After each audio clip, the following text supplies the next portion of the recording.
Tabe, no apa kareba komiu. Semoga selalu dalam keadaan sehat dan tetap semangat. Saat ini, Anda menyaksikan berita Slow Setengah bersama saya, Aling Talamoa. Sejumlah informasi teraktual dan menarik telah kami siapkan untuk Anda. Berikut 3 berita utama hari ini. Seorang perempuan pengedar narkoba ditangkap aparat Polres Poso.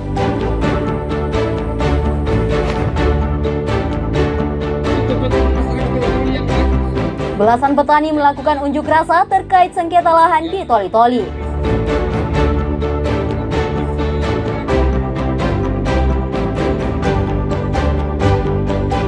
Sejumlah pengusaha di Kota Palu masih eksis menekuni bisnis peti jenazah.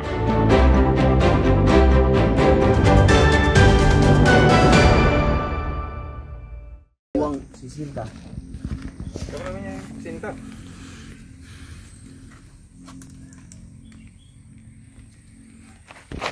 Satuan Reserse Narkoba Polres Poso menangkap seorang pengedar narkoba berinisial SF di Kelurahan Moengko, Kecamatan Poso Kota. Dari tangan tersangka, polisi menyita 25 paket sabu-sabu dan 1 unit telepon seluler. 25 paket. Penangkapan tersangka bermula dari masyarakat yang melaporkan transaksi narkoba di salah satu rumah warga di Kelurahan Moengko. Dari laporan itu, Satuan Reserse Narkoba Polres Poso langsung bergerak menuju lokasi kejadian.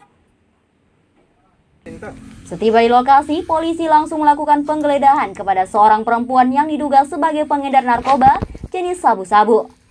Hasilnya, polisi menyita 25 paket sabu-sabu yang beratnya hampir 3 gram. Selain itu, 1 unit telepon seluler dan tisu ikut disita. Tim Satuan Narkoba menyita 1 handphone serta 1 lembar tisu warna putih.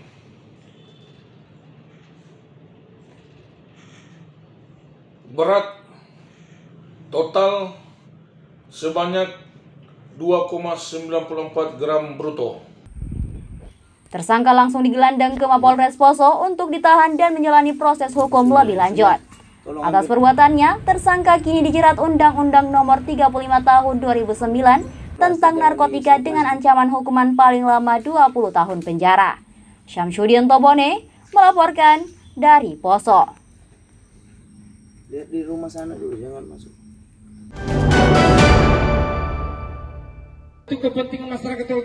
Puluhan petani sawit asal Toli-Toli berunjuk rasa di depan kantor DPRD Sulawesi Tengah Rabu pagi. Mereka mendesak pemerintah provinsi dan DPRD Sulteng segera menyelesaikan sengketa lahan antara petani dengan pengusaha sawit.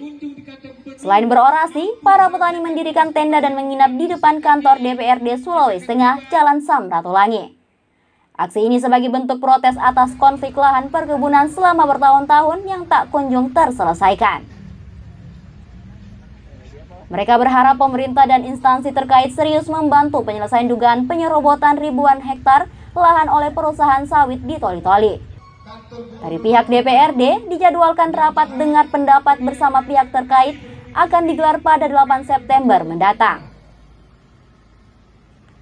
Masyarakat mendesak agar DPRD turun tangan untuk segera melaksanakan RDP.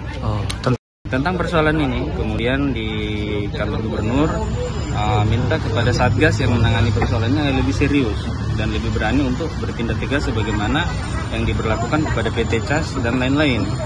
Kalau terbukti perusahaan itu melanggar ketentuan, tutup dulu walaupun sifatnya sementara.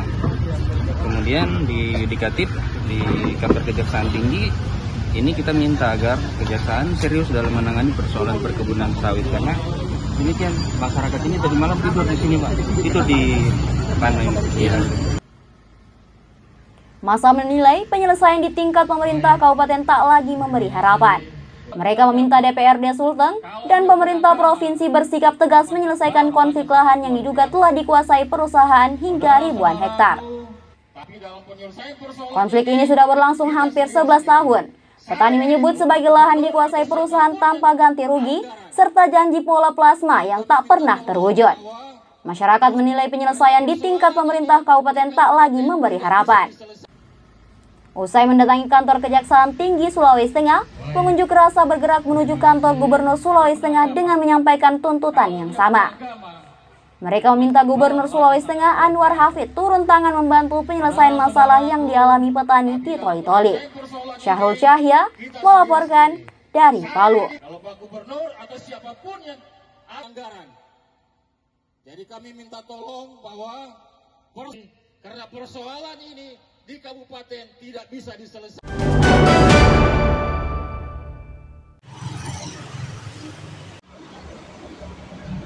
Bagi sebagian penganut kepercayaan tertentu, peti jenazah menjadi bagian terpenting untuk digunakan sebagai perlengkapan pemakaman.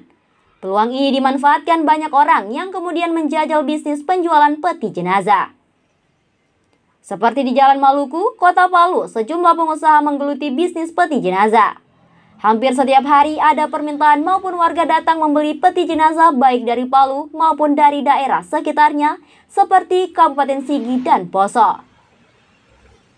Ishak Sambara, salah seorang penjual peti mati, telah menggeluti usaha itu sejak tahun 2018. Peti jenazah dijual bervariasi sesuai ukuran, mulai dari Rp1.000.000 hingga Rp20.000.000. Peti jenazah buatan Ishak rata-rata laku hingga 10 unit setiap bulannya. Kalau pembuatannya ya kayak kena Sulawesi Tengah ini kayu agak besar, jadi kita beli bahan setengah jadi itu dari utara, dari Manado. Setelah di sini baru kita proses pengecetan, pemasangan aksesoris sampai pada penjualan. Itu butuh waktu ya. Kalau satu peti itu butuh waktu dia 2 hari. Namun para pengusaha peti jenazah ini terkendala dengan bahan baku terutama kayu. Mereka terpaksa harus memesan dari Sulawesi Utara, kemudian proses pembuatannya diselesaikan di Palu selama 2 hari. Regina Nadira Putri melaporkan dari Palu.